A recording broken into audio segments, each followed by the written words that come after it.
Pak Dokter izin tanya, berarti herbal sehat wanita dikonsumsi laki-laki aman dan sangat membantu organ laki-laki dong, ya kan? Itu yang pertama. Yang kedua, ada lagi ini yang mungkin dokter perlu jelaskan kepada teman-teman kita ini. Ya, ini pertanyaan yang mungkin memang perlu jawaban, tetapi sebetulnya ini sesuatu hal yang tidak perlu ditanyakan lagi, tapi sah-sah aja sih. Apakah ada penelitian tentang efektivitas kombinasi herbal-herbal tersebut? Oke, silakan dok. Saya langsung jawab dan ini satu pertanyaan yang menarik. Tolong disiapin hadiahnya Pak Sony. Buat buat pertanyaan buat yang menanyakan yang menarik dan memberi pelajaran malam hari ini buat kita semua. Tak, Pantas untuk dapat hadiah ini. ini tak note dulu siapa ini, dari siapa tadi pertanyaannya? Dari Agustri Wonogiri. Apakah Nah, ada penelitian tentang efektivitas kombinasi herbal-herbal tersebut? ya. Agustri, siap dapat hadiah. Silakan Pak Dokter, ini bisa menjadi satu bentuk Terima kasih. juga buat teman-teman. Iya, kenapa demikian? Karena pertanyaannya tajam dan pertanyaannya adalah ingin mendapatkan sisi latar belakang ilmiah, apakah ini bagus, aman, efektif, dan seterusnya. Maka yang dipertanyakan adalah penelitian. Apa yang banyak sekarang, apa yang sudah terlalu terlalu apa istilahnya, terlalu umum, sudah ada di Google kita, sudah banyak penelitian. Memang terpisah, kecil sekali yang kombinasi. Kenapa terpisah? Karena fokus dari awal, Bapak Ibu, teman-teman sekalian, setiap penelitian itu seperti orang pakai mikroskop, ingin dalam sekali, ingin sampai seperti apa sebetulnya, sampai ke molekulnya dan seterusnya. Kita jadi lupa, lupa bahwa, contoh sekarang kita bicara, ketika kita membicarakan mengenai sentra asiatica yang ada di halaman kita, ini rumah saya di Bogor, di depan kanan kiri,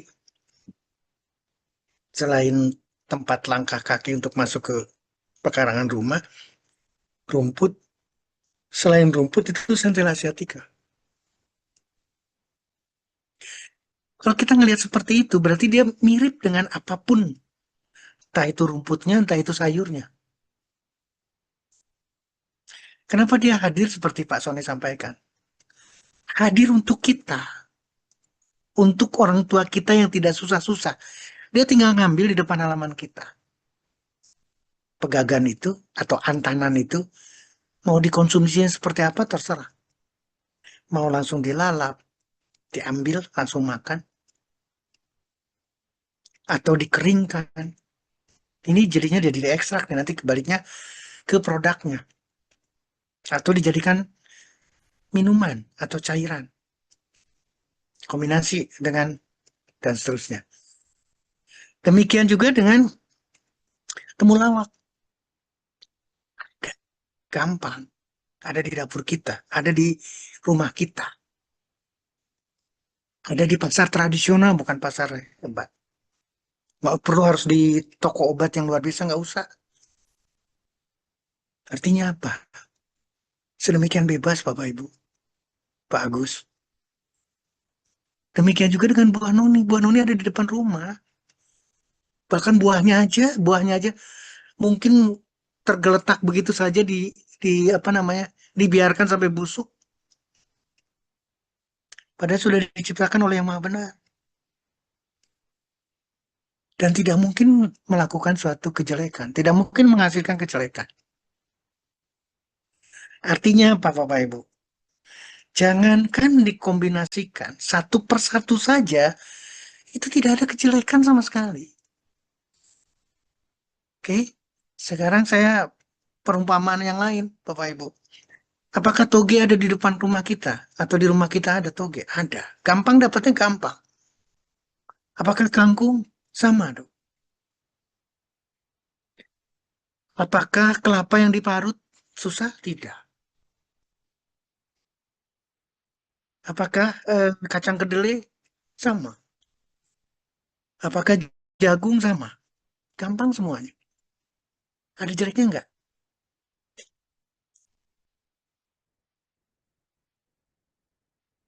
Bapak Ibu, teman-teman sekalian, makanya saya bilang kasihlah hadiah Pak Agus. Karena pertanyaannya adalah penelitian. Nanti ada kontradiksinya. Jadi nggak perlu dengan keraguan, nggak perlu mencari-cari penelitian. Dia ada di depan kita. Anak kecil kita saja makan itu tidak akan terjadi apa-apa. Tidak ada bicara overdosis, tidak ada. Sama dengan, makanya tadi saya katakan, ada toge, ada kangkung, ada kubis, dijadiin satu dengan parutan kelapa. Jadilah urap. Ada racunnya di sana, dikombinasikan? Tidak. Pertanyaannya sekarang saya balik ke Pak Hendra. Pak Hendra, bagaimana apa namanya fasilitas produksinya? Higienis, sanitasi, bersih, steril, sudah memenuhi persyaratan semua. Hanya bedanya dia di pabrik, ini di rumah. Yang satu jadi urap, yang satu jadi gado-gado, jadi pecel. Tidak ada sama sekali perlu penelitian di sana. Yang saya sampaikan tadi adalah penelitian-penelitian mengenai satu persatu. Sekarang kalau dijadiin gado-gado, perlu nggak dipeliti lagi? Kalau diperlukan penelitian, Pak Agus, produk itu tidak akan dikeluarkan oleh Badan POM.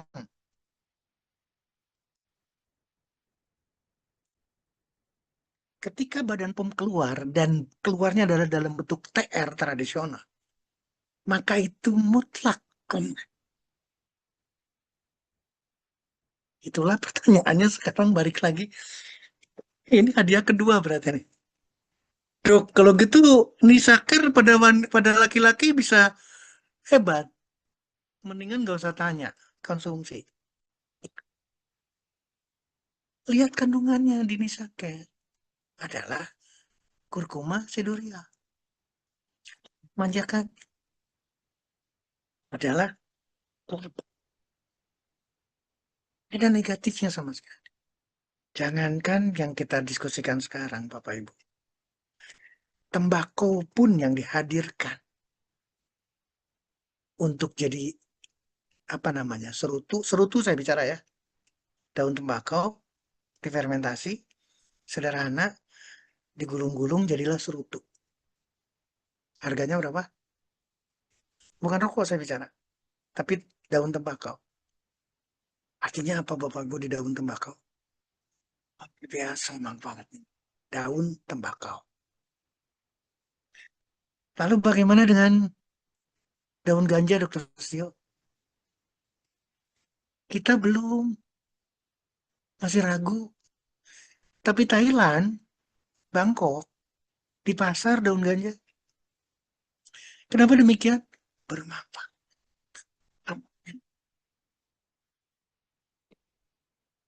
Tapi ketika ada tangan yang kreatif, ketika ada otak yang kreatif, maka dibuatlah sesuatu nilai yang tinggi sekali untuk ganja. Sehingga nilainya berkali-kali lipat dari seharusnya. Maka terjadilah perjalanan panjang cerita mengenai ganja.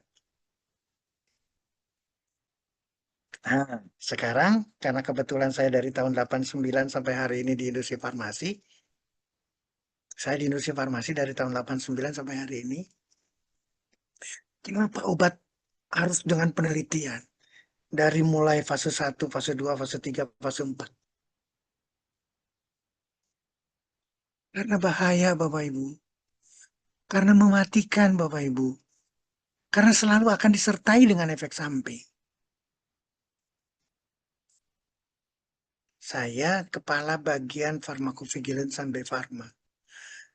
Menangani atau memonitor efek samping obat sehari-hari. Kenapa demikian? Kenapa diteliti obat itu? Kenapa paracetamol itu harus ada catatan panjang? Kenapa amlodipin itu harus ada catatan panjang si molekul itu? Karena bahaya. Bagus, Bapak Ibu, cari bukunya dulu. Ada satu buku namanya Obat Hebat, Obat Dahsyat. Karena pada saat itu masih jarang obat, jarang antibiotik, muncullah obat yang luar biasa pada saat itu. Maka setiap ada suatu kejadian infeksi diberikan obat itu, diberikan obat itu, diberikan obat itu. Tapi kemudian cacat pada anak yang dilahirkan oleh seorang ibu yang konsumsi obat itu. Obat itu dihapus. Kasus lagi talidomid. Obat itu menghilangkan mual dan diberikan pada ibu hamil. Dahsyat, hebat banget obat itu. Hasilnya polidaktili. Bayi dilahirkan 10-20 tahun kemudian setelah kejadian tidak punya tangan, tangannya tidak lengkap, kakinya tidak lengkap, dan seterusnya, cacat. Apa artinya Bapak Ibu yang saya ceritakan? Efek samping. Kemarin kita punya cerita mengenai obat kumur. Hanya obat kumur. Coret. Tidak boleh ada lagi obat kumur itu. Obat luar, bukan diminum. Coret. Ternyata menyebabkan kanker. Ternyata merusak mukosa di mulut kita. Ranitidin, obat suntik untuk lambung yang sakit mah, GERD, dan seterusnya. Beberapa perusahaan di Indonesia coret, tidak boleh. Karena efek samping. Dan seterusnya panjang. Jadi, makanya saya kasihkan hadiah buat Pak Agus yang bertanya mengenai penelitian. Jangan bertanya penelitian yang lebih detail untuk produk yang sudah keluar dari Badan POM. Ya, saya tunjukkan. Ini Gamatret TR. Mohon maaf. Ini Dekap POM TR. Bukan satu jenis kandungannya. Demikian juga dengan barusan yang kita bicarakan, Nisaker. Bukan satu jenis. Keluar Badan POM. Judulnya POM TR 193326591. Tidak perlu ada penelitian lagi. Kalaupun mau bercari, gak mudah. Silakan. Sederhana, buka Google, buka artificial intelligence kita. Penelitian mengenai satu ditambah ini ditambah itu. Silakan. Tapi jarang sekali ditemukan. Paling satu dua kombinasi. Kenapa demikian? Bukan lantaran penelitian itu tidak penting. Bukan lantaran penelitian itu mahal biayanya. Tapi sekali lagi, itu sudah dibuat sedemikian rupa. Masuk ke Badan POM berkasnya. Apa sih berkas yang disampaikan Pak Hendra nanti cerita? Adalah berkas, kertas-kertas itu. Ini penelitian mengenai kandungannya. Ini mengenai kandungan yang ada di produk itu. Maka ketika itu sudah ada, itu sudah lebih dari cukup. Maka keluarlah izin badan. Oke, thank you banget Pak Dokter. Satu hal yang mungkin saya perlu sampaikan kepada teman-teman semuanya, yang mungkin dari awal kita bertemu dengan Pak Dokter Setio, sekaligus kita juga bertemu dengan Pak Hendra, supaya kita patut bangga bahwa narasumber-narasumber yang dihadirkan oleh Kingsa itu bukan narasumber yang tanpa sebuah pengalaman panjang, ya. Karena kalau kita berbicara masalah biodata daripada Pak Dokter Setio sendiri, itu panjang banget, men. Salah satunya pengalamannya adalah beliau pasien care product training di Bangkok, juga pernah mengikutinya, strategi di Jakarta, ya. Terus setelah itu beliau adalah orang yang pernah menjadi senior manager produk di PT Otsuka Indonesia, ya. Beliau juga menjadi seorang marketing manager di PT Raja Wali Nusindo. Beliau juga menjadi seorang medical science manager, ya. Sekaligus beliau juga menjadi seorang peneliti, ya, salah satu produk-produk yang ada di PT Otsuka, PT Sanbe, PT Sandos, ya, PT Parvico, bersaudara, ya, sekaligus banyak sekali pengalaman-pengalaman yang beliau tempuh, baik berupa praktisi kesehatan sebagai pakar kesehatan seorang dokter, sekaligus beliau juga menjadi seorang trainer tentang pengembangan produk-produk secara kimia, ya, dan bahkan satu bentuk hal yang sangat kami banggakan sekali, karena beliau dulu praktisi obat kimia, tapi beliau saat ini mau merambah ke herbal, yang mana tujuannya adalah tagline yang sangat bagus sekali untuk kita bisa harus syukuri sama-sama. yang sakit harus sembuh. Itu hal yang sangat menarik sekali ya. Pertama kali saya mengenal beliau dari latar belakang biografinya, ternyata King saya ini sangat luar biasa banget yang mungkin hal seperti ini tidak pernah dipikirkan oleh perusahaan-perusahaan sebelumnya. Dan tidak kalah menariknya juga, salah satu pembicara kita pada malam hari ini juga merupakan salah satu dosen farmasi yang saat ini juga masih aktif, yaitu Bapak Hendra, ya. Dan beliau sangat serius mendampingi, ya, membersamai produk-produk kita, bahkan dari banyaknya literatur-literatur yang beliau akan sampaikan ini juga tentunya akan bisa menjadi satu bentuk nilai tambah buat diri kita semuanya. Pak Hendra adalah orang yang saat ini sangat getol banget di dunia farmasi. Beliau adalah dosen farmasi. Maka yuk kita sama-sama dengarkan paparan sekaligus edukasi dari beliau. Di Bang Hendra, untuk waktu dan layar, saya persilakan. Baik, terima kasih Mas Soni. Assalamualaikum warahmatullahi wabarakatuh. Waalaikumsalam. Sebelum masuk ke pemaparan, Mas Soni, saya coba akan menjawab juga apa yang ditanyakan oleh Pak Agus tadi tentang penelitian itu. Itu juga masih belum. Jadi sebelum itu diteliti secara bersamaan penelitian itu, kita kan dari pabrik itu perlu mempelajari secara apa namanya dokumentasi dari jurnal-jurnal itu yang kemudian kita kombinasi. Kemudian sebelum obat itu kita ajukan ke Badan POM, itu kita juga uji dulu tuh stabilitasnya, kemudian kita uji juga untuk apa namanya antitoksiknya, kemudian juga ada nggak logam berat di situ, ada nggak mikrobiologi yang tumbuh di situ, atau kalau kita sebut dengan angka lempeng totalnya ada nggak, ada E. coli nggak yang hidup di situ. Jadi banyak juga yang kita lakukan sebelum pengajuan ke Badan POM. Jadi kita sendiri di perusahaan itu kebetulan kita sudah tahap 3. Nah, itu kita teliti, nanti ada manajemen kita juga ada apa namanya untuk pengontrolan itu. Kemudian setelah kita masukkan ke sistem Badan POM, itu nanti evaluasinya tiga kali Pak Agus. Jadi 3 kali evaluasi tentang kombinasi itu dievaluasi oleh Badan POM tiga kali, 2 kali proses, kemudian yang ketiga tentang apa namanya desain implementasi. Jadi 2 kali proses evaluasi itu minimal dilakukan oleh Badan POM. Jadi begitu yang dilakukan sebelum kemudian keluar izin TR itu. Makanya izin TR itu butuh waktu sekitar 3-4 bulan. Kalau kombinasinya banyak, itu bisa 6 bulan.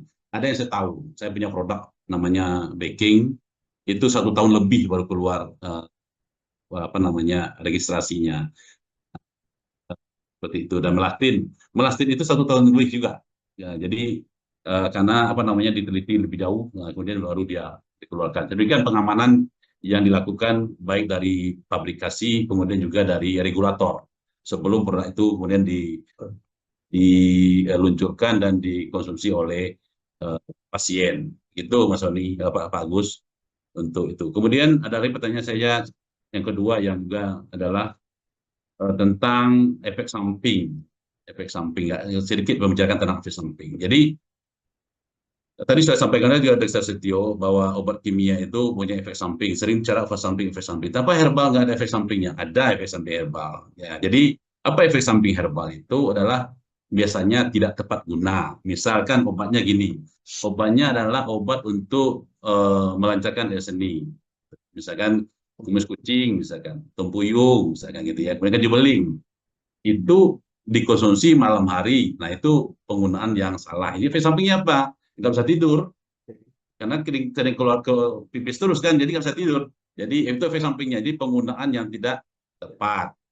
Ada lagi contoh efek samping kedua adalah contohnya wanita ibu-ibu yang baru menikah, baru menikah pengennya hamil. Nah, konsumsinya kunyit asam nggak cocok. Kunyit asam itu kan untuk terlalu menguras rahim ya. Jadi hamil keluar lagi. Jadi itulah kesalahan penggunaan lebih cocok itu. Atau ibu mau melahirkan, nah ototnya diperkuat, ya nggak bisa. Jadi efek samping dari herbal itu rata adalah kesalahan penggunaan, ketidaktepat gunanya. Nah, obat pelangsing, kan salah ambil barang, misalkan Ada namanya lempuyang, ada lempuyang wangi, lempuyang gajah, lempuyang emprit. Mirip sama lempuyang ya, tapi maunya untuk pelangsing ya, pelangsing ya lempuyang wangi. Kalau kita pakai lempuyang gajah ya salah fungsi dia. Nah, jadi kesalahan-kesalahan itulah kemudian menyebabkan efek samping. Ini yang menyebabkan efek samping pada herbal. Jadi bilang nggak ada efek sampingnya, tapi bukan kepada penyebab kandungannya menyebabkan efek samping. Nah, kandungannya efek samping itu karena kadar dari herbal itu zat aktif komponnya itu kecil sekali.